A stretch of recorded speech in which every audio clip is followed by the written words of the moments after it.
Vyrah reporting for duty.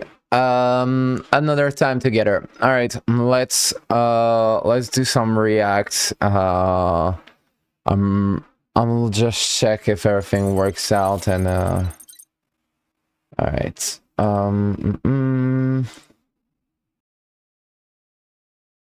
right.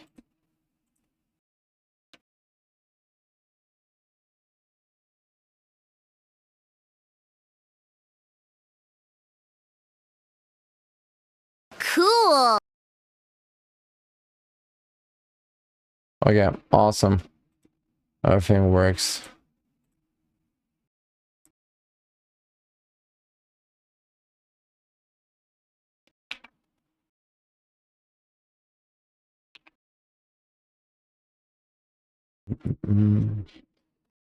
Let's check out what the 2000s television got away with. I'm actually curious about this one, so might as well check it out.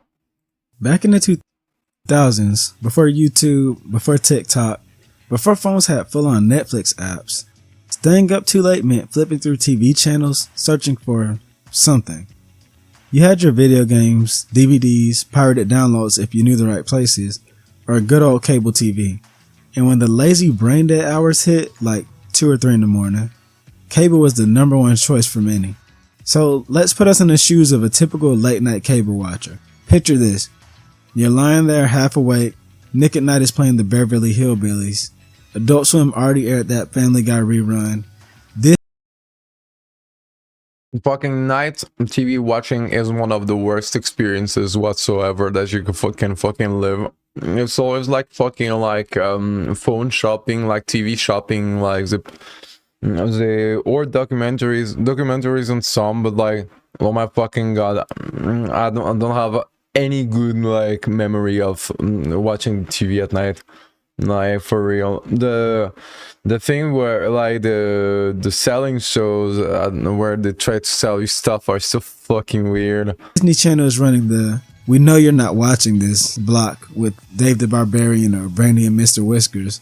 So you start flipping channels hoping to get entertained or at least distracted before you fall asleep. And boom, you see something like this. Warning! This video contains explicit material not suitable for children. The effective, reliable way to natural male enhancement. All new man show manovations take on practical jokes. The International Sexy Ladies Show. Remember, no pain, no gain. Hey, wear a scarf. Let me look you over. What? On a scale of 1 to 10, you're a 7. Yeah, thanks. I got a thing for Asian broads. For kids and teens back then, stumbling across something a little off was extremely common. And when I say off, I mean something that you definitely weren't supposed to be watching. Yeah, this is actually true. Like, a lot of production when it comes to TV, really ask yourself, who the fuck produced some of the stuff that we watched when we were watching TV? Oh my fucking god, no fucking clue neither. Let's not fucking dig, alright? Let's not fucking find out. And yet, it was all out in the open. Much of this content wasn't technically adult only, but it tiptoed the line so hard that it left a mark on your childhood. And please forgive me, but I'll have to censor or imply a lot of what I'm talking about here for YouTube's sake. But if you were there, you already know. This stuff is a lot. See, in the 2000s, TV was everything. It had the same addictive pull that social media does now, and similarly, it felt like there were barely any filters. It felt lawless from a kid or teen's point of view. If you thought the motto "sex sells" was relevant now, go back in time and you'll be blown away by entire programming blocks following it to a T. Television unlocked a new world to late night watchers, and a lot of it included some form of gratuitous sexiness, and many young teen boys and girls, I'm sure, didn't mind that at all. When watching movies or something on a more adult-oriented channel like Spike TV, MTV2, or Comedy Central, you'd regularly be interrupted by some wild spring break ads, uncensored DVD commercials, and pretty freaky late night infomercials. Freaky, not like Freddy Krueger freaky, but like Lola Bunny and Space Jam freaky. Due to a lot of young watchers not having parental controls attached to their televisions, it was free reign to watch what you wanted when you wanted. You had a remote and a whole cable package to yourself. There are a few big players that I'm sure a lot of you esteemed scholars remember in this field, but Where's the fun in not going back through memory lane and looking at all the crap that fried our brain back in the day? Late night TV would regularly feature infomercials for the infamous DVD series Girls Gone Wild. The commercials, which were basically softcore corn, featured barely censored college-age women flashing the camera during spring break parties and other places like that. But these weren't small commercials. Like, bruh, these were 30-minute infomercials. So you know the viewers were getting busy. And the girls featured, most of the time random students. Some that later claimed to have never actually consented to being filmed and exposed in ways that sparked tons of legal backlash. Says her life was ruined when she appeared on the cover of Girls Gone Wild. She was a child, just 14 at the time. There was also a Guys Gone Wild, but obviously they didn't get the airtime that these did. One of the most infamous examples of that midnight material is BET Uncut, a now defunct block from the BET channel. This late night block aired around 3 AM on weekends and featured music videos that definitely wouldn't make it to daytime TV due to how much they showed. With only light censorship and a heavy dose of controversy, BET Uncut became known for pushing the envelope, especially with videos like Nelly's Tip Drill, which was criticized for being degrading and over the top in how it presented women. The whole block felt like an underground secret, but it wasn't. It was right there on cable, no password, no paywall, just click the channel and That's very cool. watch. A trend followed by everything softcore in the 2000s TV era. Now, if you're a teen boy, chances you've had a few times where your eyes were glued to Spike TV, which was branded as the first network for men, and blatantly targeted young men through adult audiences through edgy content. Remember 1,000 Ways to Die, Cops reruns, Ren and Stimpy adult party cartoon, which was low-key just the first time a lot of boys saw uncensored cartoon boobs. Yeah, that channel. To growing minds of the 2000s, one of the crown jewels for this channel was Stripperella, an animated show created by Stan Lee, yes, that Stan Lee, starring Pamela Anderson as a stripper by night and secret agent later by night, who battle enemies like Pushy Galore and other crazy names like that. The show was obviously a parody on Saturday morning hero cartoons, but was written like a horny 14-year-old's comic doodles, and it actually didn't air too late. You stay up a little bit past your bedtime and you catch it easily. On Comedy Central, you had Jimmy Kimmel's breakthrough hit show, The Man Show, a sketch comedy about beer, boobs, and why women quote-unquote don't get it. This program ended up becoming well known for its large-chested female models known as the Juggy Dance Squad, who would dance in themed revealing costumes at the opening of every show. And the show's end segment, Girls on Trampolines, would also bring many eyes to the screens as well. The final channel and program I'll speak on is actually one that's very close to home for me, and I'm sure a lot of you guys. We all remember G4, a channel that was basically marketed towards the stereotypical Asian-loving, basement-dwelling, anime enjoyer gaming nerd. If you were a teen back then, you probably remember Olivia Munn on Attack of the Show, right? A show that was equal parts geeky and horny. Remember that famous hot dog bit and all those times they had her show up in cosplay? Not gonna lie, when I was young, I'm telling you, this woman had me in a choke. Anyways, if you stayed up in the year 2009, you check your guide late at night and see nothing related to games on G4. Not unusual, but sometimes you see a peculiar title called the International Sexy Ladies Show. Being what some of you classify as a young man of culture, I checked it out back in the day and my mind was blown. The show is disguised as a comedy commentary show, but the commentary is where the comedy ends. In fact, I remember most of the time I would just mute the dang show, not just to ignore the male voices, but so I didn't get caught watching it. What the show is in actuality is a bunch of clips from TV shows and DVDs taken from around the world that showcase scantily clad women, mud wrestling, roller coaster pops, sexy movie moments, etc. Something I couldn't imagine just being on television for anyone to watch that absolutely was.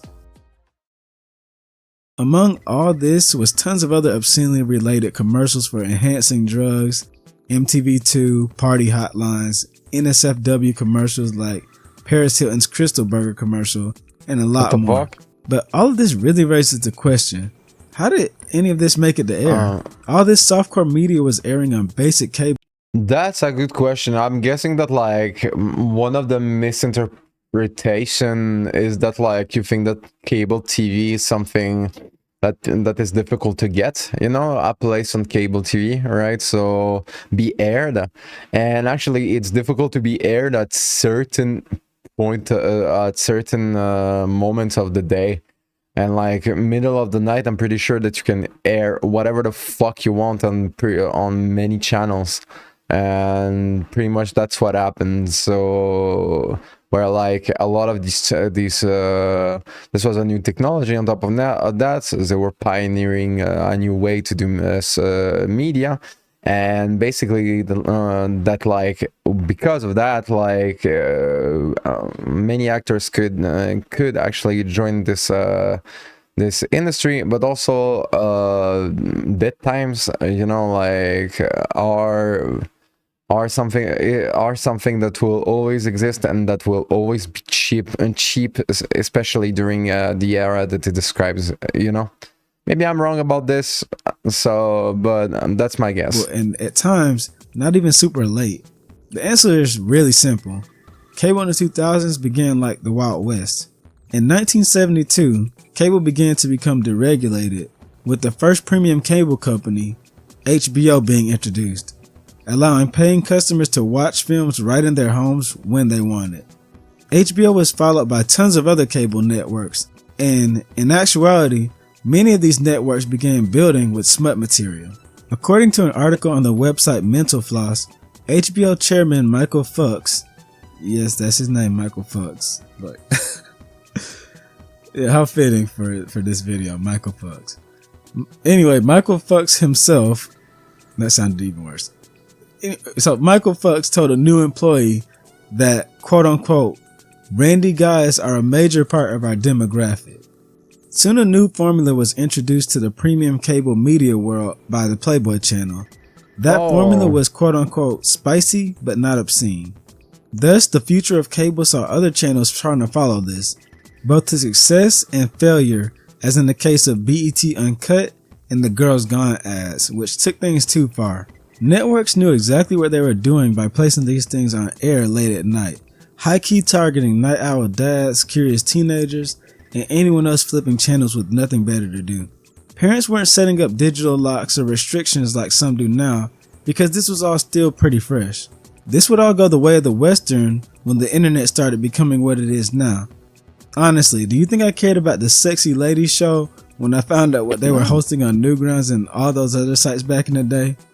YouTube, computers, and especially smartphones and iPods made all of this obsolete instantly because it was there at all times. What made it even harder for these programs to thrive was that others started noticing. Advocacy groups started getting loud, such as in the case of women studies students at Spelman College speaking out against BET Uncut and Nelly's Tip Drill. Lawsuits started appearing, as in multiple cases against GGW, because the only wild thing was how much exploitation was going on. Censorship also became a bit stricter, with the world's eyes being closer on parental controls and heavier enforced rating systems. All of this led to many networks cutting back. However, all of this stuff never truly went away, as it left a mark on the media world for, well, mostly the worse. YouTube shock humor, Twitch and TikTok thirst traps, all that line-pushing dopamine-driven media was passed down, digitized, and decentralized. And it's all even worse because the internet has no curfew. The 2000s were truly a lawless time for the media, and even the wild stuff like this is remembered by many because there was an innocence or loss thereof to it. I didn't know what I was getting into when I got a cable box in my room. I just wanted to watch cartoons and got handed an unfiltered crash course in sex, shock, and marketing. Now a new generation is getting the same thing tenfold, but in their pockets instead of on channel 1413. But let's not end this video on a downer. That's actually a really good, good perspective on what you just talked about. And instead laugh at how hilarious it is that this stuff is just chilling on TV out in the open. So tell me, what are some funny memories you have about coming into contact with these not for kids programs? And did you ever get caught, or were you on high alert back then? Trust, I read all my comments and I promise not to make fun of you too hard. Thanks so much for watching and all the support and helping me get partnered so quickly. I upload weekly, so feel free to like, Thank you, Wincon97. Leave a like, leave some love.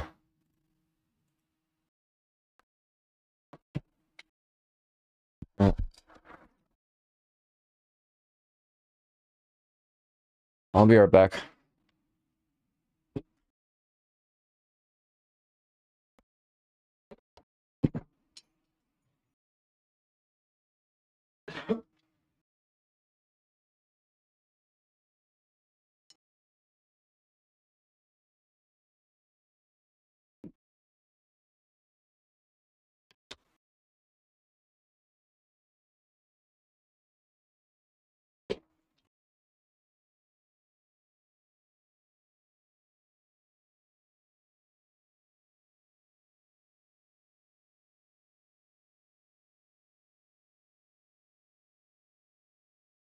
All right.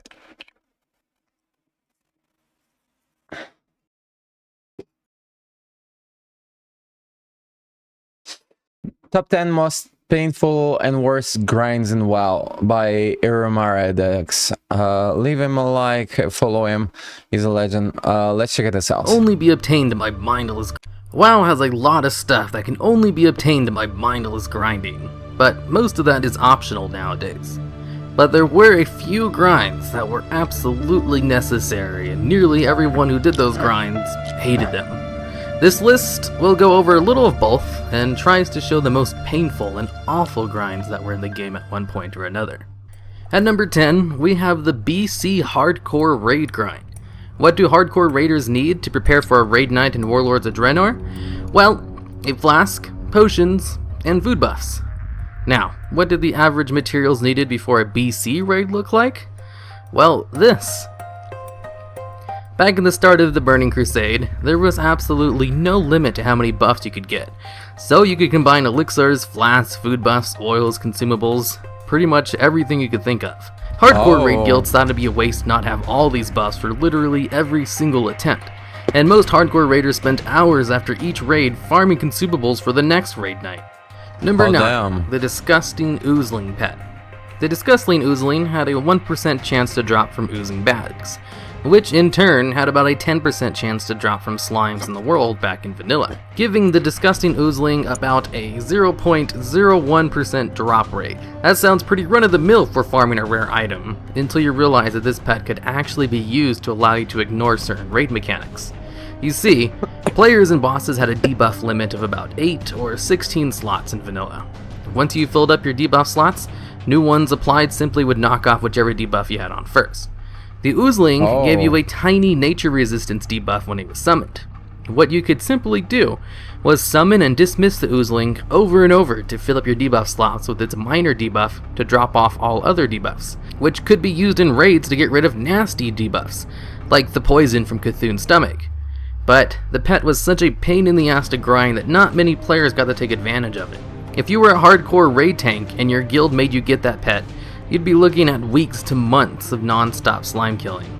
Number 8, the 58 to 60 level grind. Did you know, in vanilla WoW, there actually wasn't enough quests in the game to level all the way to 60?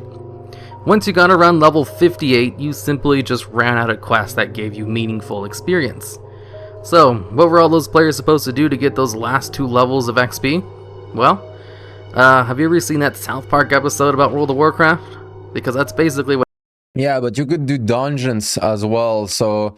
But yeah, it's true that there was like a somewhat of a gap, but you could do just dungeons at this point, which is fine. What you had to do. Go out into the world and just kill hundreds of mobs in high-level zones. Only pretty much everyone was doing this, so you had to deal with competition for mob grinding too. Now, some people actually look back fondly on this grind, but can you imagine Blizzard pulling something like this today? Number 7, leveling weapon skills. Get a brand new weapon from a raid boss way better than the one you're using? What's that? It's a sword, and you've only ever used maces? Well, you'd better clear out your plans for the next few days, because you're going to be buying a level 1 sword and whacking mobs in low-level zones for the next 50 hours. But weapon skills were the worst for shamans. Enhanced shamans had a talent to be able to use two-handed weapons, and every time they respect, they lost all skill points in their two-handed weapon skills. and there was no dual talent back then. So shamans were no strangers to the pains of mindlessly auto-attacking low-level mobs for hours on end. Blizzard even played around with the idea of magical skills that you'd have to level up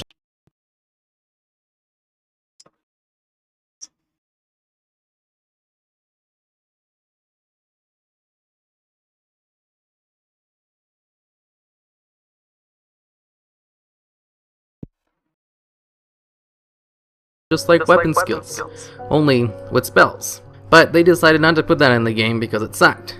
But they left in the weapon skills until Cataclysm. Number 6. Farming the Sky Shards to get the Thundering Ruby Cloud Serpent. Sky Shards have a less than 1% chance to drop from all mobs in the Vale of Eternal Blossoms. The average amount of mobs killed in order to get 10 is usually around 12,000. Vale of Eternal Blossom was a max level zone in Mists, and the most populated zone since it's where the faction hubs were located. What all this meant was that you couldn't really one-shot the mobs in the zone until later on in the expansion when the gear inflation hit. And killing 12,000 of anything, even if you could one-shot them, takes a hell of a long time.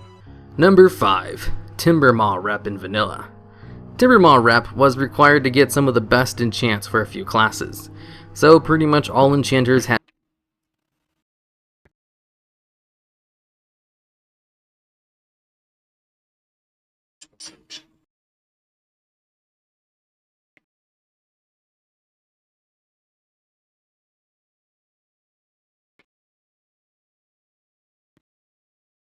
to do the rep grind. Luckily, you could get all the enchants at Revered, which only took killing about 2,000 furbolgs.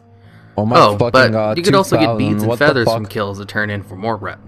Otherwise, it would take a lot longer than a mere 2,000 kills. In early vanilla, mobs that were below your level gave less rep per kills. And most Timbermaw mobs were around level 50, meaning going for the grind at higher levels took more kills than doing it at level. And did you want to hit Exalted for that neat trinket? Well, all you had to do was kill about 50% more furbolgs. And you know how I said there were a lot of good enchants tied to the rep? Well, that meant you also had a lot of competition while out doing your 3k plus mindless grind, trying to tag them before other people could get to them. Number 4, the Warlord of Draenor title. This title is absolutely insane to grind out. Or one you'll get eventually if you just really love to do Ashran. In order to get the title, you must have a level 2 Gladiator Sanctum in your garrison to unlock the Nemesis quests. Then you have to do all 8 quests, one at a time, and each quest simply asks you to kill 500 players of a particular race on Draenor. Which means, unless you've got a very active world PvP server, you're going to be getting 99% of those kills in Ashran. Luckily, you don't have to land the killing blow to get credit, so as long as you do Ashran 24/7 for a few months, you'll get the title eventually. I mean, killing 500 pandas? I don't think I've even seen 500 pandas while playing WoW. Even counting playing through the panda starting zone twice for the Iron Man challenge. Even getting the 500 kills on popular races like humans and blood elves takes a while. It just takes about 10 times as long to finish the panda portion. Well, from what I've heard and read online anyway, I'm not actually crazy enough to try to get that title.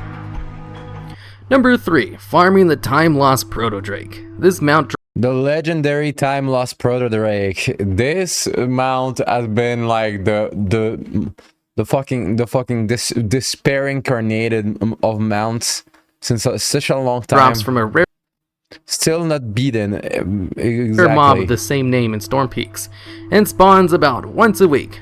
But you don't exactly know when it will spawn, and its spawn points covers most of the zone, so you can find the dragon in a couple of days of constant searching and camping, or about a year. There are literally people who camp out this mount for over 6 months at a time. The name of the mount is very literal. You'll lose a lot of time trying to get this mount, so don't even bother with Cross Realms being a thing now. Number 2, getting the Insane title. Another very literal title. The Insane title has you grind reps for a bunch of random ass factions that don't even offer rewards half the time for getting them to Exalted. But of them all, getting Blood Cell rep was one of the worst. Getting the rep to Revered was very standard for rep grinds back then. Kill thousands of mobs that give you correct rep. Only, once you hit Revered, you stopped getting rep from mob kills. And there were no turn-ins. So, what did you do to get to Exalted? Well, there was one mob, a goblin vendor in the Badlands named Jazrick, who would give you 5 rep a kill. Only, he had a 7.5 minute respawn timer. Meaning, you could kill him a max of 8 times an hour for about 40 rep. It took players who grinded the rep about 20 days of playtime to get the rep needed to get on to the next step. And I don't mean 20 days of killing Jazrick over and over. I mean literal in-game / playtime. And once you did get enough rep, he actually couldn't push you over the threshold into Exalted. He could only take you to 20,999 out of 21,000. To get that last point of rep, you had to go to Dunmorrow and kill this other vendor called High Admiral Shelley Jorick, who had an over 8-hour respawn timer, could sometimes take up to 24 to 48 hours to respawn. So he couldn't be farmed like Jazrick, but he did give you enough experience to get into Exalted. Now, what can be a worse grind than killing one mob over and over for 20 days straight? Well, the number one worst grind, obviously. The number one worst grind in WoW was the rank 14 in vanilla PvP system, or High Warlord / Grand Marshal. Basically, the whole server would compete against each other in battlegrounds and farming honorable kills to get the top spot. And there could only be one High Warlord per server. To get High Warlord, not only did you need a pre-made group whose sole purpose was to get you the title by taking turns on who'd have it, but you also had to play for at least 10 hours a day for 6 months. Minimum. There was no way to get the title outside of that. Getting the title required you to play WoW like it was your job. Except you get to actually take weekends off at a real job. Yeah, fuck. Honor system was set up so that you had to keep killing players non-stop. For if you took too long of a break, your honor points would start to decay. So you couldn't gradually work your way up to rank 14. You had to grind it out like a second job for months if you wanted to have a chance to get the rank.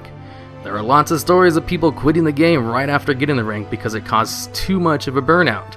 And this was also the time when dishonor points were in the game. So, if by mistake, you got into a group with someone who went around killing civilian-marked NPCs, you'd lose honor points. And if enough were killed, you could lose months worth of work in less than an hour. There's a reason this whole system is no longer in the game. And just think, this system was in when there were only 3 battlegrounds. I remember doing rated battlegrounds back in Cataclysm, and it only cycled through about 4 of them at a time. And I grew to hate each and every one of them after doing each one over 100 times. I imagine players from that time can't even look at Warsong Gulch or Arathi Basin without some kind of PTSD style flashback. Alright, and that's the end of the list. Obviously, there are thank you, Eramara Dex, for the video. It was awesome.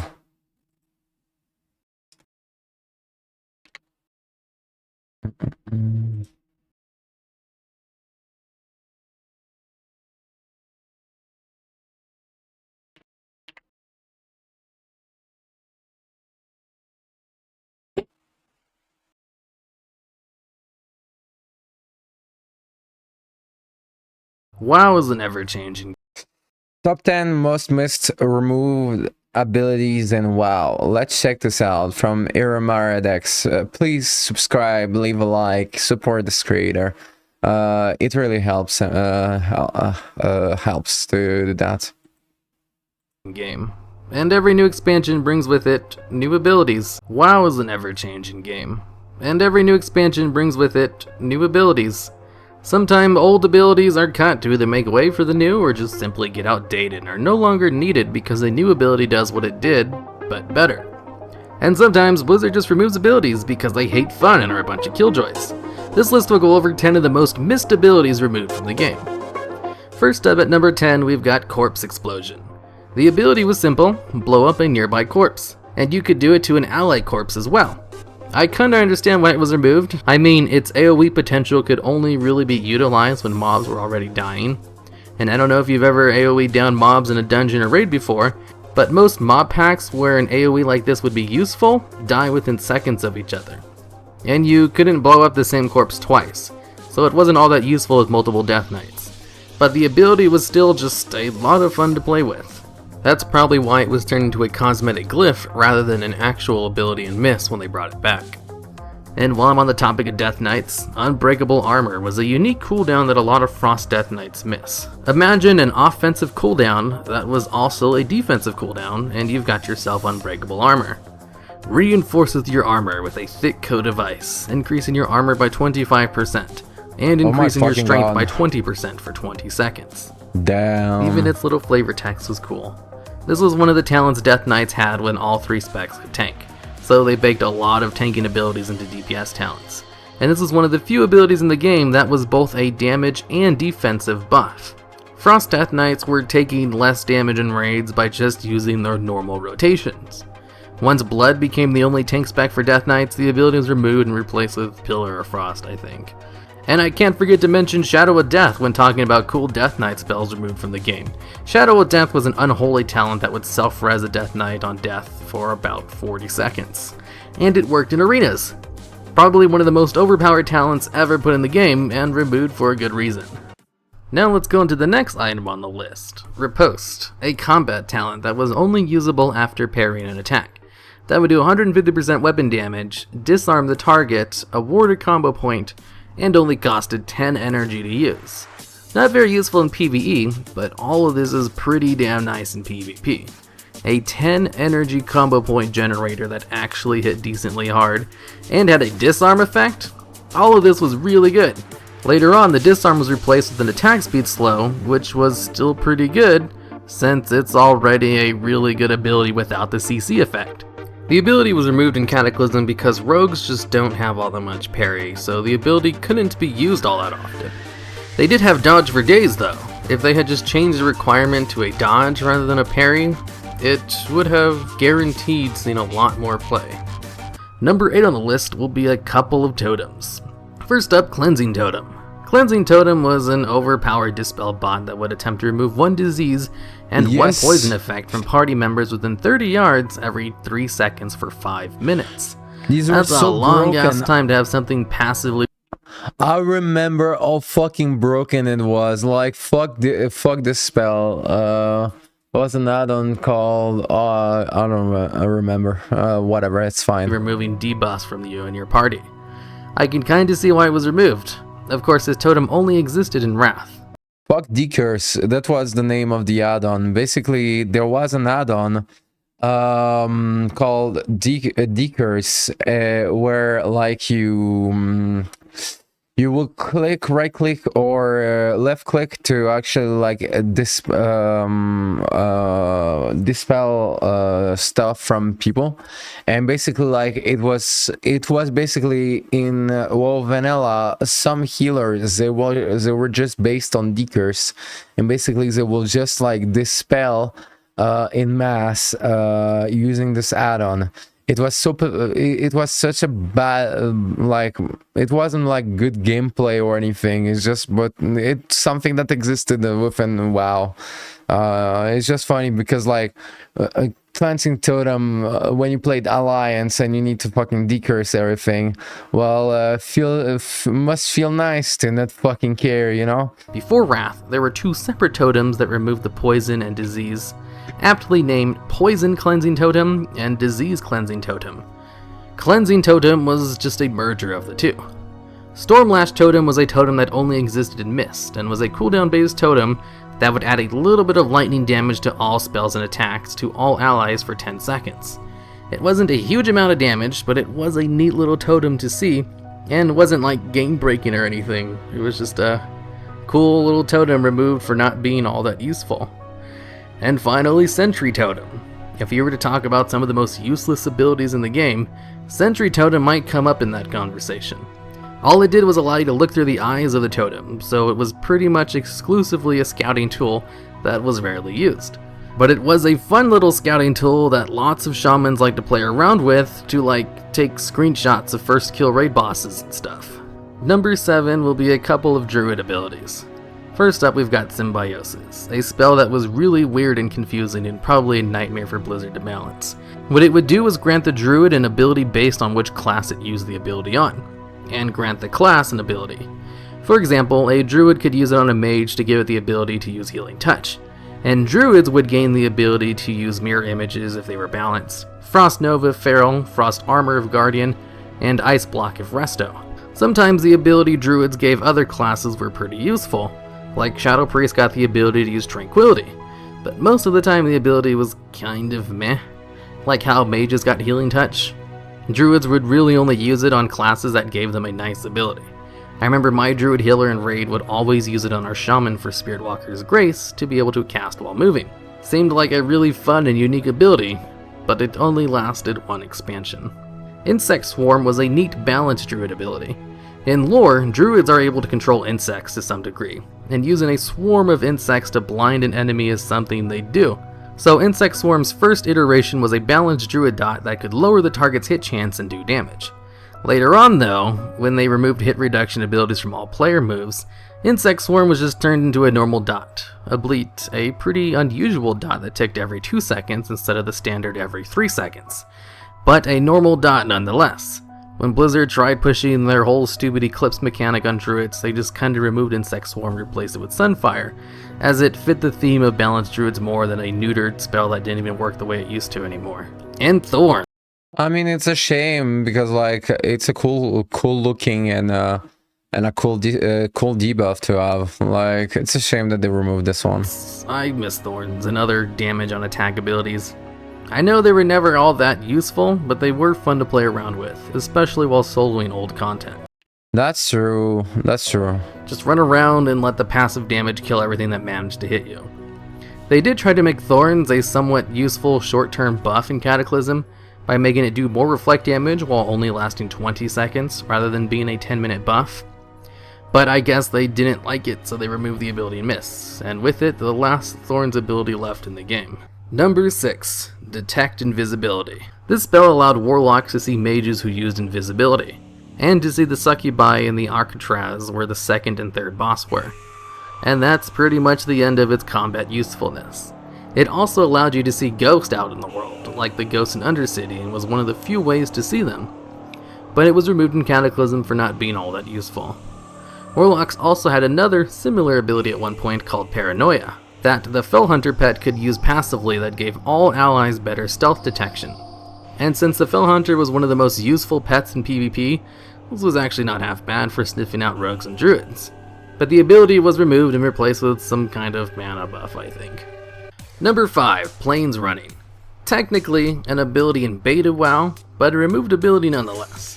This was supposed to be the Tauren's racial mount similar to the Worgen's Running Wild, but for Plains Running, the mount buff would activate after running for 5 seconds straight. It just seems like it would be fun to watch a Tauren keeping up with other people on their horses and wolves and shit, but the ability itself wasn't all that well designed. Yeah, for starters, it required that. 5 seconds of running, while a mount could be cast in 3 seconds back then. And if you took any damage while running, you'd lose the speed buff. So not as useful as a normal mount either. Absolutely Number 4, stupid. Khadgar's Unlocking. This was another ability that didn't make it past beta, which was supposed to be the mage's way to pick locks like rogues. It makes sense lore-wise to just be able to use magic to unlock something, and to be very similar to the Arcane Trickster, a subclass of rogues in D&D that could use magic to unlock items at range with invisible hands. But the ability was removed for some reason, I don't know. It seems like it'd be a good idea to have 2 classes in the game that could pick locks, but I guess not. Yeah, Number 3, better. a couple of priest abilities. Void Shift, Mind Soothe, and Star Shards. I personally missed Void Shift the most as a priest main. This was like the only emergency heal I had as a disc priest, was to swap health with my tank. Sure, I died a few times due to the ability, but I saved way more lives with it than killed me. It was also pretty fun to use back when it worked on pets. You could basically get a full heal with it similar to Lay on Hands by using it on your Shadow Fiend or Void Tendrils. But sadly, it only lasted 1 expansion. But I think they're bringing it back in Legion, which would be super cool. Mind Soothe was an ability I didn't know was removed until I couldn't find it in my spellbook one day while trying to sneak past mobs in a challenge mode. The spell basically allowed you to stealth past mobs and to reduce their aggro radius. But it only worked on humanoids and dragonkin for some reason, so it wasn't all that useful. I still miss it pretty much every time I run challenge modes though. And Star Shards. Star Shards were a Night Elf priest racial that was basically a channeled arcane dot with one of the coolest spell effects in the game. It was removed when they removed the priest-only racials in Wrath, with all the other ones that weren't turned into baseline abilities like Fear Ward and Devouring Plague. Number 2, Divine Intervention. One of the most missed... Divine Intervention, this one was actually such a cool and unique ability. Like there was like nothing comparable to divine intervention that the paladin had. Abilities like ever. The paladin spell allowed you to kill yourself to protect one other ally from all damage for 3 minutes, or until they ended the spell. Since they couldn't move or use abilities while the spell was on them, it was only useful for saving a healer if you're about to call a raid wipe, so they could just res everyone later. Yeah, that's the reality of it, is that like technically it was never used for how it should be used, so to protect yourself, to protect someone of great, someone important in your raid. It was never used like this, so I guess yeah. it could have been used to save a very important person's life, since they could just click off the buff, but it had such a long cooldown, almost an hour long until Wrath, where it was lowered to the still long 20-minute cooldown, that it wasn't really a reliable save option. Plus, there's the whole thing where the paladin would die if they used it, which was pretty bad. The spell was removed in Cataclysm and was missed by pretty much all paladins. It wasn't very useful, but it was fun to kill yourself to protect a healer on a raid wipe once every hour. The ability might return in Legion as a passive ability that will prevent a death, kinda like a rogue's cheat death. So yay for it coming back as a useful ability. But is it really the same if it doesn't work at all like it used to, and instead just has a vaguely similar design with the same name? Not really. Where's the fun in not killing yourself to save someone? Number 1. Eyes of the Beast. Probably one of the most fun abilities in the game that was removed for like no reason. What it did was basically allowed a hunter to control their pet directly, while their body just stayed back and channeled the spell. Very similar to a priest's mind control. The cool thing about this spell was that you could use all of your pet's abilities while controlling them. One of my favorite things to do was take either a cat or a spirit beast pet to AV, and have my pet sneak into bases and harass people, since those two pets could stealth. It wasn't very effective, but it was a lot of fun. Same with controlling a rhino on Eye of the Storm and using its knockback to send people flying off the middle. I mean, I can kinda get why it was removed. It didn't really have any practical uses outside of positioning pets better if you were using them to pet tank or solo old bosses, but it was fun to play with, and I'm still waiting for the day it returns. I mean, warlocks have Eye of Kilrog. Why can't we get Eyes of the Beast back already? Yeah, no, right. I think that's being able to use your hunter pet, hunter companion, is actually like something that this should have never removed for some reason. But whatever. Thank you, Iremaradex, for the video.